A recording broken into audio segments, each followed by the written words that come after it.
রাদিয়াল্লাহু তাআলা আনহাকে বিয়ে করার সামান্য কিছুদিন পরে হযরত আবু বকর সিদ্দিক রাদিয়াল্লাহু তাআলা করলেন কি, হযরত আয়েশা সিদ্দিকা নিজের রাবি বলতেছেন, বলে কি আমার বয়স তখন 6 বছর বয়স, আমার বয়স তখন 6 বছর বয়স। আমি কথাটা বলতে চেয়েছি, আমার আখেরি নবী 6 বছরের আয়েশাকে বিয়ে করলেন কেন? কারণ কি 51 বছর বয়সের নবী 6 বছরের আয়েশাকে কেন বিয়ে করলেন? কারণটাকে, ওয়াজাটা কি? হযরত আবু বকর আল্লাহ রাব্বুল আলামিনের নবী সাল্লাল্লাহু আলাইহি ওয়াসাল্লাম আছেন তার রুমে এবং আবু বকর আছে আবু বকরের বাড়িতে। হযরত আয়েশা বলেন, আমি তখন 6 বছরের আয়েশা, আমি খেলনা নিয়ে ঘুরছি। একটা কথা ভাই, 5-6 বছরের ছোট ছোট ছেলে মেয়েরা খেলনা নিয়ে হাতে নিয়ে এরকম দৌড়াদৌড়ি করে না বাড়িতে?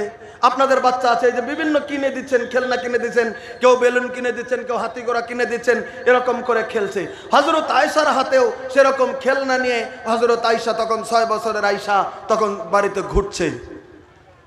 হঠাৎ করে 6 বছরের আয়েশাকে হযরত আবু বকর সিদ্দিক রাদিয়াল্লাহু তাআলা, বেটি, 6 বছরের বেটি বলছে, আব্বা আমাকে ডেকেছ? দেখছি রে বেটি, আয়, তোকে আমি এক জায়গায় নিয়ে যাব, তোকে চল আমার সঙ্গে, তোকে আমি এক জায়গায় নিয়ে চলে যাব, চল আমার সঙ্গে চল। তাই বলে, হ, কোথায় নিয়ে যাবে? চলো আমার সঙ্গে। 6 বছরের আয়েশাকে হাতের ভিতরে খেলনা নিয়েই হযরত আয়েশা কিলকিল করে বাবার সঙ্গে, হযরত আয়েশা বাবার সঙ্গে চললেন। বাবা কোথায় নিয়ে যাবে? নিয়ে যাচ্ছেন, নিয়ে গেলেন। কোথায় নিয়ে গেলেন? নিয়ে গেলেন ডাইরেক্ট আল্লাহ রাব্বুল আলামিনের নবী যেখানে রয়েছে সেই জায়গাতে নিয়ে গেলেন। সে জায়গায় নিয়ে যাওয়ার পরে ওই মুহূর্তে তখন আল্লাহ রাব্বুল আলামিনের নবীর উপরে শত্রুরা খুবই তখন অত্যাচার করতে শুরু করে দিয়েছিল। ওই মুহূর্তেই সব সময় নবীর চতুর্দিকে সাহাবা কেরাম ছিলেন। ইন্দামিন সময় হযরতে আবু বকর ঢুকে গেছে। অন্যান্য সাহাবা কেরাম নজর করতেন, যখন আবু বকর ঢুকে যেতেন তখন সাহাবা কেরাম সাইড নিয়ে নিতেন। সবাই জানে আবু বকরের মর্যাদা সাহাবা কেরামের ভিতরে সব থেকে বেশি রয়েছে, তাই সব সাহাবীরা সাইড হয়ে গেলেন। হযরত আবু বকর সিদ্দিক রাদিয়াল্লাহু তাআলা আনহু ডাইরেক্ট আল্লাহ রাব্বুল আলামিনের নবীর কাছাকাছি চলে গেলেন, সালাম দিলেন, বসলেন নবীর কাছে।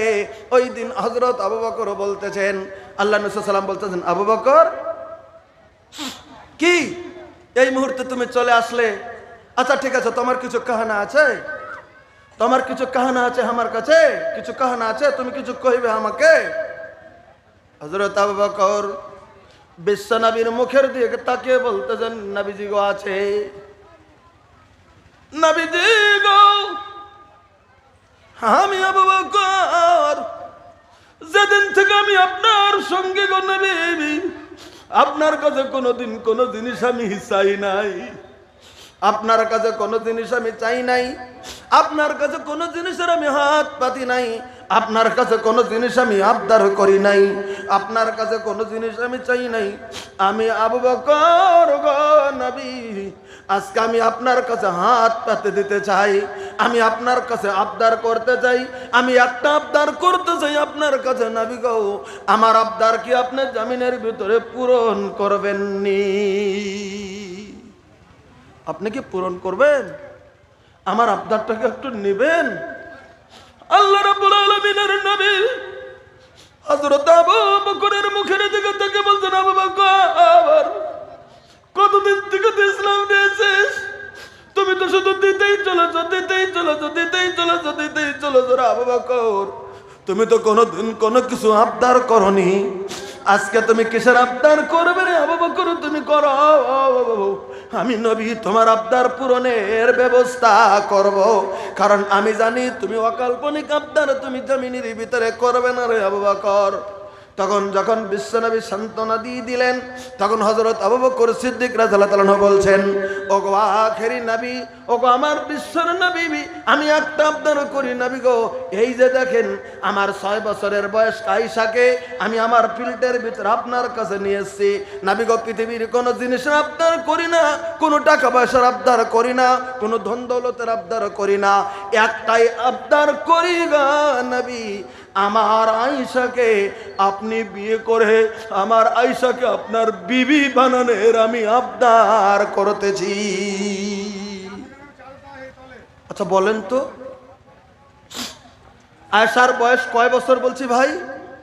কয় বছর? 6 বছর।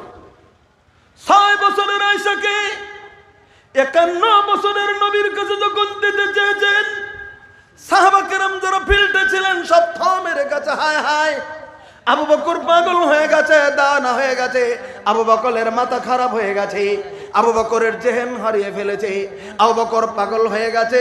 না হলে 6 বছরের আয়েশাকে কোন নবীর কাছে 51 বছরের বয়সের নবীর কাছে বিয়ে দিতে চেয়েছেন। সাহাবা কেরাম বলতেছেন, আবু বকর তুমি কি ঠিক আছো? বলে হ্যাঁ আমি ঠিক আছি। তুমি পাগল হওনি? বলে না। বলে তাহলে তুমি কেন নবীর কাছে তোমার 6 বছরের আয়েশাকে দিতে চেয়েছ? হযরত আবু বকর সিদ্দিক রাদিয়াল্লাহু তাআলা বললেন, সাহাবা কেরাম রে, আমি পাগল হই নাই, দাওয়ানা হই নাই, কিছু আমি হই নাই। আমি একটা কারণে দিতে চেয়েছি, আমি জানি আমার নবীকে ভালোবাসতে হবে, আমার নবীকে মোহাব্বত করতে হবে, আমার নবীকে আদর করতে হবে, আমার নবীকে দিল থেকে মোহাব্বত করতে হবে। আমি জানি আবু বকর এই পৃথিবীতে সৎ আমল করে যেতে হবে। আল্লাহ পবিত্র কোরআনে বলেছেন, আমার নবীকে যারা ভালোবাসে আদর করে তাদের জন্য উৎকৃষ্ট আজরা রয়েছে।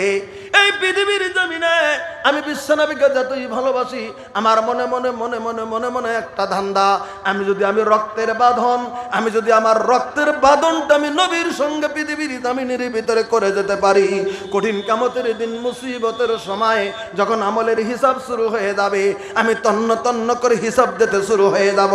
যখন আমি হিসাব দিতে দিতে দিতে দিতে কি জানি রে, হাসরের ময়দানে আমার অবস্থা যদি সংকীর্ণ হয়ে যায়, তখন মাবুদের কাছে আবদার করব, মাবুদ গো, পৃথিবীতে আমার জীবনে আমি যা করেছি সমস্ত আমল যদি তোমার কাছে নগণ্য মনে হয়, আমি একটা আমল পৃথিবীর জমিনে করেছি, আমি তোমার হাবিবকে ভালোবেসে তোমার হাবিবের খিদমতের জন্যে আমার 6 বছরের আয়েশাকে আমি দান করে আমি নবীর রক্ত, আমি আবু বকর রক্তের সম্পর্ক করেছিলাম। আল্লাহ গো, তুমি কি আমার এই আমলটা আমি কাসুরের আজকের ময়দানে কি তুমি নেবে? আমি বিশ্ব নবীর সঙ্গে রক্তের বাঁধন বাঁধার জন্যে আমি আবু বকর আমার 6 বছরের কন্যাকে আমি নবীকে দান করে দিতে চাই। আল্লাহ রাব্বুল আলামিনের নবী মাথা নিচু করেছেন, সাহাবা কেরাম আছেন, একটু উপর নবী মাথা তুলে বলছেন, আবু বকর রে, আমি তোকে মাহরিম করতে চাই না, আমি তোকে মাহরুম করে দিতে চাই না। তুই যদি প্রস্তাব দিয়েছিস, আমি 51 বছর বয়সের নবী তোর 6 বছরের আয়েশাকে আমি বিবি রূপে গ্রহণ করে নিলাম। নারে তাকবীর! বিশ্বনবী জোর করে নিয়েছেন আয়েশাকে, লাইনি। সাহাবা কেরাম যদি মনে মনে কিছু ভাবে, নবীকে দিলেন আর নবী নিলেন না, নবী খোলাসা করে দিলেন কথাটা। তখন নবী সাহাবা কেরামকে তখনই বলে দিয়েছিলেন, এই সাহাবীর একটা কথা শুনে নাও, আবু বকর 6 বছর বয়সের আয়েশাকে আমাকে দিয়েছেন আর আমি নিয়েছি। মনে মনে ভাবো, আমি এমনি কি গ্রহণ করে নিলাম না, সামান্য কিছুদিন আগে আমি স্বপ্নের মেরাজে চলে গিয়েছিলাম। মেরাজে আল্লাহ রাব্বুল আলামিন ওই স্বপ্নের মেরাজে নিয়ে আমাকে জান্নাত দেখিয়েছিলেন, জান্নাম দেখিয়েছিলেন। আমি যখন জান্নাতের দরওয়াজায় যখন চলে গিয়েছিলাম, আমি যখন জান্নাত দেখতেছি দেখতেছি দেখতেছি দেখতেছি দেখতেছি, আমি জান্নাতের দরজায় হঠাৎ করে যখন দাঁড়িয়ে গেলাম জান্নাতের ভিতরে, হঠাৎ করে হযরতে জিবরিল আমিন জান্নাতের একটা রুমাল, আতর মকমল মেশানো একটা জান্নাতের কাপড়ের রুমাল দিয়ে কি যেন একটা পুটলি বানিয়ে, এরকম করে পুটলি বানিয়ে একটা জান্নাতের রুমাল দিয়ে একটা পুটলি এনে হযরতে জিবরিল জান্নাতের দরজায় আমাকে দিয়ে বলতেছেন, নবী গো, এটা আপনাকে আল্লাহর তরফ থেকে উপঢৌকন দেওয়া হলো, ইনাম দেওয়া হলো, পুরস্কার দেওয়া হলো। আল্লাহ আপনাকে এই ইনামটা দিয়েছেন। আল্লাহ রাব্বুল আলামিনের নবী ভাবলেন, আমি নবী যে মেরাজে আমি জান্নাত দেখছি, জান্নাতের দরজার কাছে কি রে হযরতে জিবরিল তুই দিলি, আল্লাহর তরফ থেকে কি পুরস্কার তুই আমাকে দিলি? আল্লাহর নবী বলেন, আমি জান্নাতের দরজাতে যখন জান্নাতের চারখানি রুমালটা যখন আমি খুললাম, কি আছে পুটুলির ভিতরে, কি দিলি জান্নাতের দরজায়, আমি যখন রুমালটা খুললাম, আমি রুমালের ভিতরে দেখি এটা কোনো জিনিস নয় রে, ওই রুমালের ভিতরে একটা ছোট্ট মেয়ে খিলখিল খিলখিল করছে। একটাবার সুবহানাল্লাহ কোন তো দেখি, এটা জোরে কোন, একবার সুবহানাল্লাহ বলেন। এটা জান্নাতের কাহিনী, এই হাদিসটা বুখারীতে আছে। এই যে রুমালের ভিতরে একটা মেয়েকে দেওয়া হলো জান্নাতে, এটা মেরাজের রাত্রিতে, মেরাজে নিয়ে গেছিল যখন। আল্লাহর নবী বললেন, জিবরিল রে এটা কে রে, জান্নাতের ভিতরে রুমালের ভিতরে দিলে এটা কে? হযরত জিবরিল মিষ্টি মিষ্টি হাসে বলেন, এটা কি মেয়েটাকে চিনেন না? ভালো করে দেখেন। নবী বলেন, এটা তো আবু বকরের মেয়ে আয়েশার মতো দেখা যায়, আবু বকরের মেয়ে আয়েশার মতো দেখা যায়। আল্লাহ রাব্বুল আলামিন আর নবী সাল্লাল্লাহু আলাইহি ওয়াসাল্লামকে যখন বলে দিলেন আয়েশার মতো দেখা যায়, নবী বলে দিলেন, হযরত জিবরিল মিষ্টি হেসে দিয়ে বললেন, এটা আবু বকরের মেয়ে আয়েশা, বছরে আপনার সঙ্গে আয়েশার বিয়ে হয়ে যাবে আল্লাহ রাব্বুল আলামিন। তাই আয়েশাকে আপনাকে জান্নাতের ভিতরে আপনাকে সিংডম হিসাবে জান্নাতে দান করে দিলেন। ওই দিন মেরাজের রাত্রিতে আল্লাহ রাব্বুল আলামিনের নবী আয়েশাকে গ্রহণ করেছিলেন বিবি রূপে, ছোট্ট আয়েশাকে গ্রহণ করেছিলেন।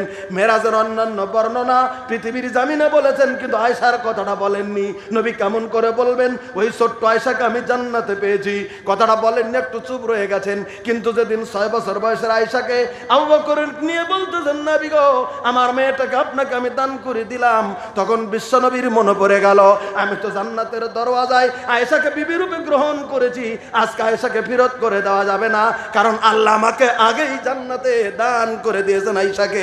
তাই আল্লাহর নবী হযরত আবু বকরকে ফিরিয়ে না দিয়ে ওই মুহূর্তে হযরত আয়েশাকে বিবির স্বীকৃতি দিয়ে আল্লাহ রাব্বুল আলামিনের নবী আয়েশাকে দ্বিতীয় তৃতীয় বিয়ে করলেন। নারে তাকবীর! এই হচ্ছেন আমাদের বিশ্বের নবী। তুমি শুধু একদিকে নজর করেছো পৃথিবীর মানুষেরা, কিন্তু আমার নবীর চরিত্রগুলি পৃথিবীর জমিনের ভিতরে কেমন তোমরা কি নজর করে দেখোনি? আমাদের নবী কি চরিত্র গ্রহণ করে গেছেন, আমার নবী গরিবের উপরে কত সহায় করে গেছেন, আমাদের নবী মানুষের সঙ্গে কত ভালো ব্যবহার করেছেন। কেউ যদি আমার নবীকে মারতে এসেছেন, নবী তাকে বুঝিয়ে দিয়েছেন। আপনারা তো শুনেছেন মদিনার মসজিদে একজন পাশবিক চরিত্রের একটা লোক মদিনার মসজিদে ঢুকে বললেন, ইসলাম নেয়নি, বেদিন একজন ঢুকে বললেন, আর নবীকে অত্যাচার করার জন্য, নবীকে জ্বালানোর জন্য মসজিদে ঢুকেই তিনি দাঁড়িয়ে দাঁড়িয়ে মসজিদে পেশাব শুরু করে দিলেন। যখন পেশাব শুরু করে দিল, অন্যান্য সাহাবা কেরাম রেগে গেলেন, হুজুর গো অনুমতি দেন, এখনই মসজিদে নববীর ভিতরকে খতম করে দেই। আল্লাহর নবী বললেন, না তোমরা চুপ হয়ে যাও। আল্লাহর নবী বললেন, ওর পেশাবটা বন্ধ করে দিও না, ওকে পেশাব করতে দাও। ও পূর্ণ পেশাব করলো, মসজিদের ভিতরে দাঁড়িয়ে দাঁড়িয়ে মসজিদের ভিতরে পেশাব করলো। আল্লাহ রাব্বুল আলামিনের নবী সাহাবা کرامকে বাধা দিলেন, ওকে কিছু বলো না। আল্লাহর নবী মেম্বারের কাছ থেকে নবী দূর দূর দূর দূর করে ওই ইহুদিটার দিকে এগিয়ে যায়। যাওয়ার পরে বলতেছেন, নবী এ ভাই তুমি জানো না এটা মসজিদ? বলে জানি। বলে এটা তো ইবাদতের জায়গা, এখানে পেশাব করার জায়গা না। তোমার যদি পেশাবের দরকার পড়ে বাহিরে করিও, আমাদের ইবাদতের জায়গায় আর তুমি কোনোদিন পেশাব করতে আসিও না। আর নবী এক সাহাবীকে বললেন, এক ডল পানি নিয়ে আসো। এক ডল পানি আনা হলো। আল্লাহর নবী নিজে পানি ঢেলে দিলেন মসজিদে নববীর ভিতরে। একটা ইহুদির পেশাব নবী নিজের হাতে ধুইতে শুরু করে দিলেন।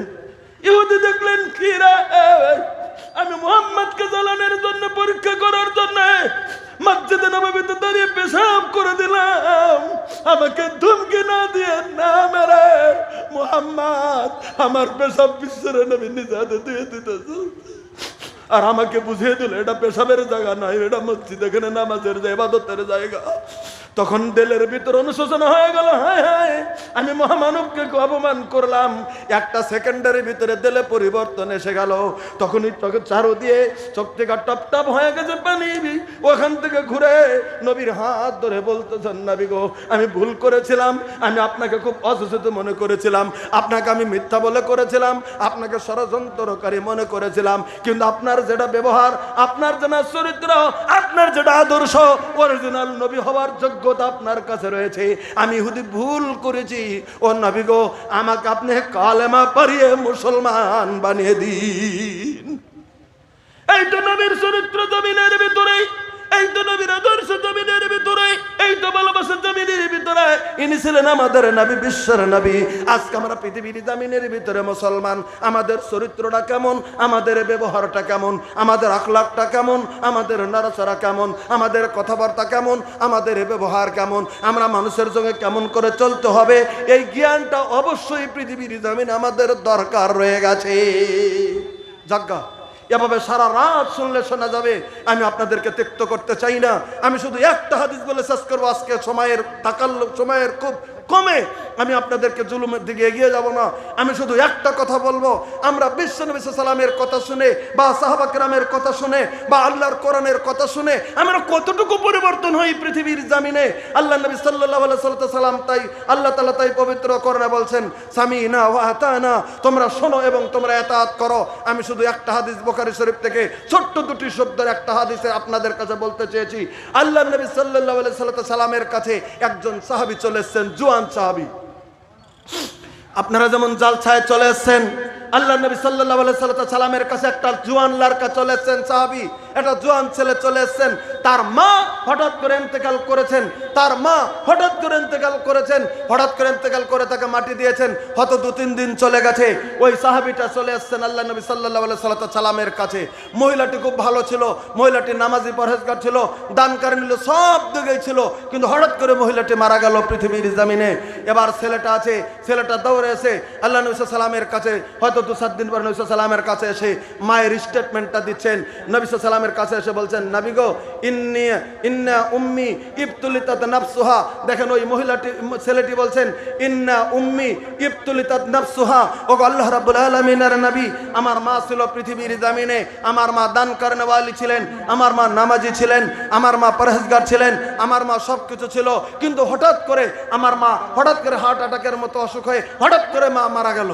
হঠাৎ করে মারা গেছে। অনেক সময় কিন্তু হার্ট অ্যাটাকে মানুষ মারা যায়, হঠাৎ করে হাই প্রেশার হয়ে মানুষ মারা যায়, হঠাৎ করে মানুষ পড়ে মারা যায়। সেরকম করে মহিলাটি মারা গেছেন। এবার মার জন্যে মসজিদে নববীর কাছে এসে ওই সাহাবীটা বলতেছেন, হুজুর গো ইন্না উম্মি ইবতুলিতাত নাফসুহা, আমার মা হঠাৎ করে মারা গেল, আমার মা দান করনেওয়ালি ছিলেন কিন্তু কিছু করতে পারলেন না। হুজুর গো আপনার কাছে শুধু আমি একটা মাসলা জানার জন্য এখন প্রশ্ন করছি। বলে কিসের মাসলা তুমি জানবে?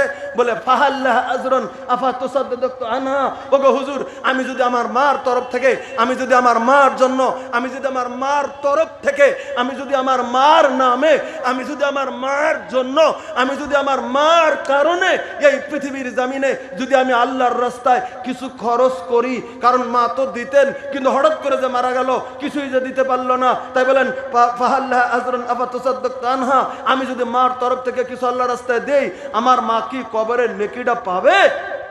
বুখারী শরীফে সমাধান দিলেন। আল্লাহ নবী সাল্লাল্লাহু আলাইহি সাল্লাম বলেছেন, হাদিস ইমাম বুখারী রাহমাতুল্লাহি আলাইহি আছেন, হাদিস সহিহ। আল্লাহ রাসূল সাল্লাম বললেন, ফাকালা নাম, তুমি তার ছেলে, তুমি তার ওরজাত, তুমি তার পেটের ছেলে, তুমি তার গর্ভের সন্তান। তুমি যদি পৃথিবীর জমিনে তুমি মার নামে এই পৃথিবীর জমির মধ্যে যদি তুমি কিছু দাও, আমি বিশ্বনবী ঘোষণা করে দিলাম তোমার মা তার দানের নেকি কবরের ভিতরে পেয়ে যাবে। নারে তাকবীর। তাহলে ছেলে যদি পৃথিবীতে মা মরে যাওয়া মার জন্য কিছু দেয়, তাহলে মা কবরে সেই নেকিটা পাবে। একথা বলেছেন আল্লাহ নবী সাল্লাল্লাহু আলাইহি সাল্লাম। একথা ঘোষণা দিয়েছেন আমাদের বিশ্ব নবী সাল্লাল্লাহু আলাইহি সাল্লাম।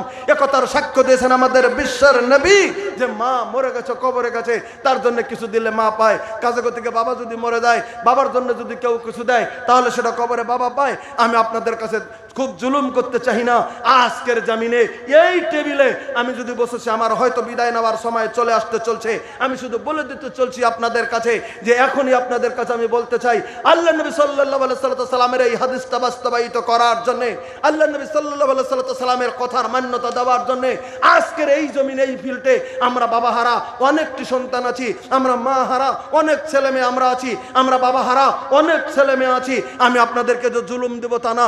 আমি গোটা বৈঠকে একটা লোককে আজকের ময়দানে আমার টেবিলে চাবো, তার হাতটা আমি ধরবো আর দোয়াটা করব আল্লাহর কাছে। তিনি মহান সত্তা, সোনার মালিক তিনি, দেখার মালিক তিনি, সবকিছু দেখতেছেন, সবকিছু তিনি দেখতেছেন, জানতেছেন, সমস্ত শুনতেছেন। তার কাছে দোয়া করব তার হাতটা ধরে। একটা মায়ের সন্তান এই বৈঠকে এখন যে জালসা চালিত অবস্থায় একটা লোক আমার কাছে আসতে পারবেন যে আমার বাবাটা কবরে, আমার বাবাটা এখন বেঁচে নাই, আমার বাবাটা কবরে গেছে? বাবা হারা সন্তান, কথাটা খুব ভালো করে বুঝবেন। বাবা হারা সন্তান, একটা সন্তান এই বৈঠকে যদি আছেন, আমি একটা আঙ্গুল তুলেছি, 1000 টাকা দিনের নবীর মহব্বতে হযরত আবু বকরের মতো সাহাবী তার কন্যাকে দান করেছিলেন। একটা বৈঠকে একটা লোক 1000 টাকা, বাবাটা কবরে গেছে, এমন কোন লোক এই বৈঠকে দিতে পারবেন? একজন, একটা লোককে চেয়েছি আমি, আপনাদেরকে জুলুম দেইনি। একটা লোককে চেয়েছি যে বাবা নাই, বাবাটা কবরে, 1000 টাকা আমি বাবার জন্য দেব। কেউ হাত তুলতে